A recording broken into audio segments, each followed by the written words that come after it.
Welcome everyone to our first preview of the Gundam card game from Bandai. It was announced around a week ago, but today they did a live stream and they've released some information for the game. So our plan is to go over some of the basics that we learned, kind of talk about some of the details we learned, show some of the cards, some of the art, and then give my opinion throughout the preview, but also at the end of some of my hopes and concerns about the game, as someone who has many. So this is the main Gundam website. We're just on the About page, and this is the start guide. We're gonna go through this fairly quickly. I'm trying to get my cat to calm down so I can talk. But so let's see. Start guide. Experience the Gundam series beloved worldwide as a trading card game. The battlefield is waiting for you. There's a bunch of card images in the background. See some characters from different series. We don't really need to get into that right now. Welcome to the Gundam card game. Build your own unique deck and aim for victory. The Gundam card game expresses the world of the Gundam series through unit, pilot, command, and base cards. The number of ways to enjoy it are endless. Attractive illustrations, new fierce battles. Collect cards and dive into the world of Gundam. Welcome to the battlefield that covers space and Earth. We don't really need to read this one. If you are here, hopefully you know what Gundam is. It's a giant robot series leaning to the more real giant robot side. It's been around for a very long time. I grew up with it. If you haven't watched it, there's definitely recommended shows and not recommended shows. You can definitely find the list online. I personally really like the recent series, The Witch from Mercury, so that's a good place to start. They did release a trailer of the game. We're not going to watch it. It's like 3 minutes long. It's kind of fluffy. You might pick up some things, but I think it's better to just go into how to play. We can talk about the art and stuff as we're going through this. So this is the play guide that they've already released on their site. The game's not scheduled to come out until 2025, so this is very in advance, which is nice to see. Maybe they're at a point where they can like still make changes, but I doubt it. But it's nice to see, and kind of we can figure out how the game's gonna play early. So, victory conditions. You either deal battle damage to your opponent when they have no cards in their shield area. Battle damage is dealt by a unit according to its AP, or your opponent has no cards in their deck. So that means mill is a viable plan, although maybe not early in the game. And that means that this game uses a shield system similar to One Piece and Digimon. I know a little bit more about the game, but I will say that I personally am getting a little tired of the Bandai shield system. I've played Digimon and One Piece. Reading this initially, I was like, oh no, it's another shield system. It's going to feel very one note and uninteractive. But let's see if that's actually true. So to play, you need a 50 card deck, a 10 card resource deck, token cards, and damage counters such as dice. So the interesting thing here are the dice. Most card games don't track damage with dice, but as you'll learn later, and maybe if you pick up the game, this game, damage doesn't actually fall off of your units or your mobile suit cards. It actually stays on unless an ability takes the damage off, which I think is really cool, because a robot, a giant mech, would not heal on its own. I think that's a really cool, flavorful mechanic for the game. The resource deck is essentially Dawn and One Piece. It is like a fairly modern resource system. It's not my favorite. It's not my least favorite. If it works for the game, it works. There are some interesting things with the resource deck that we'll get into. And here are the 4 card types. So unit cards are the mobile suit cards. So this is your Gundams, your Zaku's, everything else, your mobile armors, mobile suits. These are the ways you deal damage to the other units in the game or your opponent's base or shield, and we'll get into what a base is, they can attack on their own, but if they're with a pilot, then they deal more damage, and if they're with a specific pilot, they actually will get a bonus sometimes. So for instance, if the Gundam RX-78-2 is with Amuro Ray, who is its pilot, then the pilot may give a special bonus. If it's with its real pilot, it can attack the turn it's played, so kind of pseudo haste like in Magic, or Blitz like in Digimon, I think is what the mechanic is. This is a pilot card. I kind of just explained pilots at the same time as the units, but basically they have an effect that they give to the Gundam or the mobile suit if they're piloting it, so you put the card underneath the unit and it has this effect at the bottom. There's commands, which are this game's version of like options in Digimon or spells in other games. The interesting thing about this game, and I'm so glad they're doing this, is that commands for, I think, the first time ever in a Bandai game, especially a game based on another IP, some of them can actually be played on your opponent's turn. And that's something that Bandai games have really been lacking, is the ability to meaningfully interact on your opponent's turn.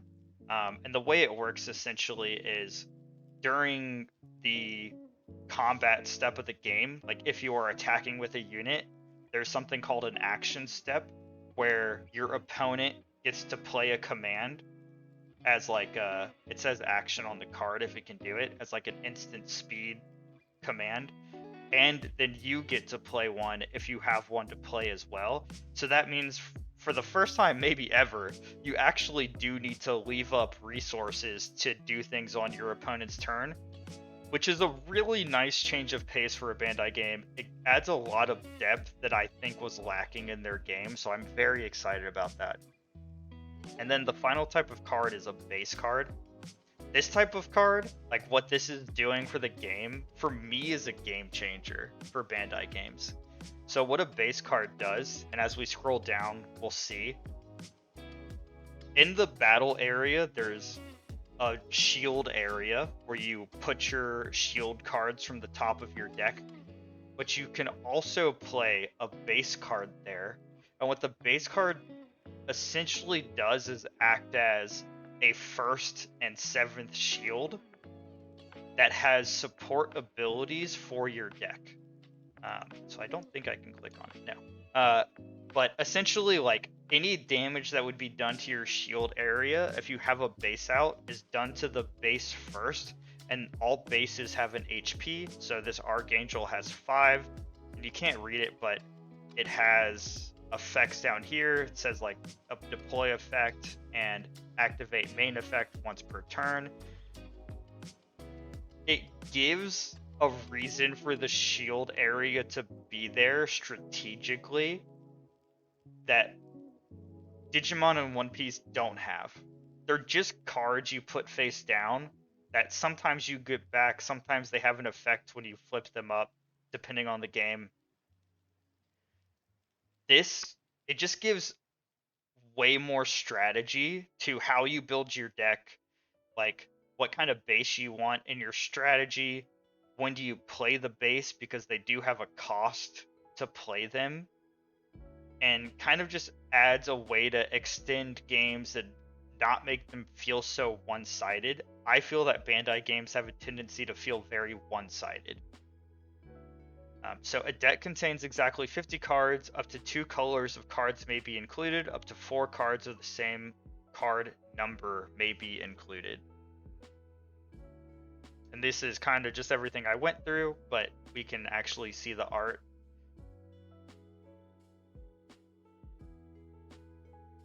And if you've played Digimon or One Piece, they use different words, but you'll recognize a lot of the effects of the abilities and the mechanics. Like, okay, so Suletta gives the unit she's piloting the ability attack once per turn. choose one of your resources, set it as active. Just means to untap it. You'll see that in other types of Bandai games. And then this is the current play sheet and card placement. Very typical. If you look at like a Digimon playmat, it basically looks the same. One Piece looks the exact same. Resource deck, you put your resources here. Trash deck, shields, battle area. The main thing is the base is the only difference. And then the other thing that they mention here is when a unit attacks, attack step, block step, action step, which is the part where you can play commands on your opponent's turn, damage step, end of battle step. If you've never played Digimon or One Piece, they have very fluid gameplay where there's like structured phases, but when you get to the main phase of the game, you can actually play cards and attack in any order, which is something I enjoy, but I know it throws people off a little bit sometimes. So there's just more information on the playmat. Playing cards, you rest, turn horizontally, seems pretty self-explanatory. This is another thing we learned, is that all cards you can play have a level and a cost. And I think it's going to make deck building interesting in the game, but I'm not sure exactly how it's going to play out in practice. So the way it works essentially is your total number of resource cards is your level, and you have to be the level of the card or higher to be able to play it at all. And then the cost is how many cards you actually have to rest to play the card. So for example, with this Gundam that's level 4 and cost 2, if you had 2 of them in your hand and you were level 2, so that means you only have 2 resource cards, you can't play either of them. But if you're level 4 or higher, so you have 4 or more resource cards, all activated, so all standing straight up, you can actually play both of them because they only cost 2. I think that's the easiest way to explain it. Some cards you just have to wait to play, but then they actually cost less than the required level. Some cards are probably going to be, it's level 4, it costs level 4, and that's just the way that they can turn the knobs on the power levels of cards. So it is interesting to me. Turn progression is turn progression. It's pretty simple. You start, you draw a card, you put a new resource down, then you go through the main phase and can attack and play cards in any order. And then you go to the end and you discard and all that stuff. So the last things I wanted to talk about, and we can go to the start guide page, are the things that I'm concerned about and the things that I already like about the game. So one of my biggest concerns was, if you remember when the One Piece trading card game was being released, the art in the first set was so disappointing. It's mostly screen grabs from the anime. People were really upset, and I was like, if they do that again, I can't care about this game. But I watched the live stream, and they said that all of the unit cards have original art, and all the ones we've seen, none have been screen grabs from anime, at least. They also said that's true of the characters, but I don't know if there was like a mistranslation, because I don't think it's true. I think it's mostly true. If the only cards that don't have original art are the commands, and I think the commands that we've seen have original art, or at least like scenes from the anime that are redrawn, then like on an art level, like I'm there. like just scrolling down, like you can see the art for the game is good. I talked about my concerns with the shield system. I think the base cards really alleviate a lot of the shield system that Bandai games use for me. I think commands being able to be used on your opponent's turn alleviate like that big thing for me, because it always felt like you weren't really doing that much on your opponent's turn. But this game shouldn't have that problem. They announced that they've already developed 2 different multiplayer formats, a 2 versus 2 team format and a 3 to 5 player battle royale format, and that's really good to see. The other thing, the anecdotal story I mentioned,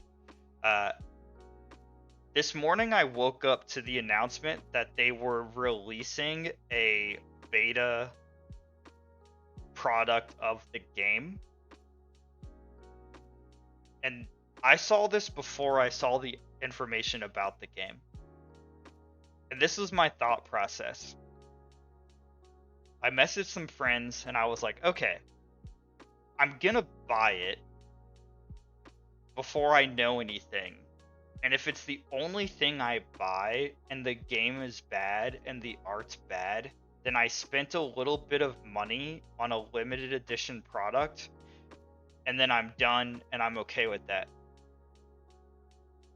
So I bought it, and then I saw previews of cards that they were showing at an event going on today, and I was like, okay, these look like super rare cards, but the art is good. And then I saw the live stream, and then I saw how the game plays, and I saw a lot of the other cards, and I was like, okay, I'm glad I bought this, because it actually looks like something I would enjoy, and I'm a huge Gundam fan, so it's like, it worked out for me. And then I found out that it sold out so quickly. I don't even know how many hours it took, but it's sold out already. I hope that they add more to the pre-order. I know that you can buy them if you go to the like Bandai Fest events that go on around the world throughout the year. So check if you live near one, if you're interested in the game, try to get one that way. I hope they add more to the premium Bandai store for the US so people can get it. I suspect they were not anticipating this amount of turnout for the game. Gundam is nowhere near as big as One Piece. And it makes me happy to see them putting a lot of production value into this game and a lot of effort into the game to like have it be fleshed out from the beginning. Because I think Digimon and One Piece are more fleshed out now, and this game is kind of starting where those games are years later. I've seen people saying that this is the most complex Bandai game so far, and I agree, but I think that's a good thing. I think if they had kept doing this same exact formula over and over again, then like that would be extremely bad. I do have concerns. I personally don't like the color system Bandai uses because it becomes meaningless after a while. If they do a better job of sticking with it, of like, this color can only do this thing and it's these mobile suits, like that's these mobile suits abilities, I would really like that, but I doubt it. I'm getting tired of the shield system, so I don't know how long the base cards will interest me before I get tired of it again. We're still missing, like, obviously a lot of card information and things like that, but I can say that they somehow pulled it off. I was the most skeptical person about this game when they first announced it, because I was like, Gundam's popular, but is it popular enough to, like, have a card game? And are they just trying to, like, cycle through things as quickly as possible? And, like, you know, Digimon's gonna die one day. We need another card game to keep the franchises going. but from what I can tell, they're actually putting in a decent amount of effort. They listen to all of the complaints about bad art and the One Piece set, and I can't say for sure how well it's going to do in the West or in Japan, but I think at least from the pre-order selling out in less than a day that it's going to do well enough to last a while. And I'm happy it's something that you can already play in multiplayer and see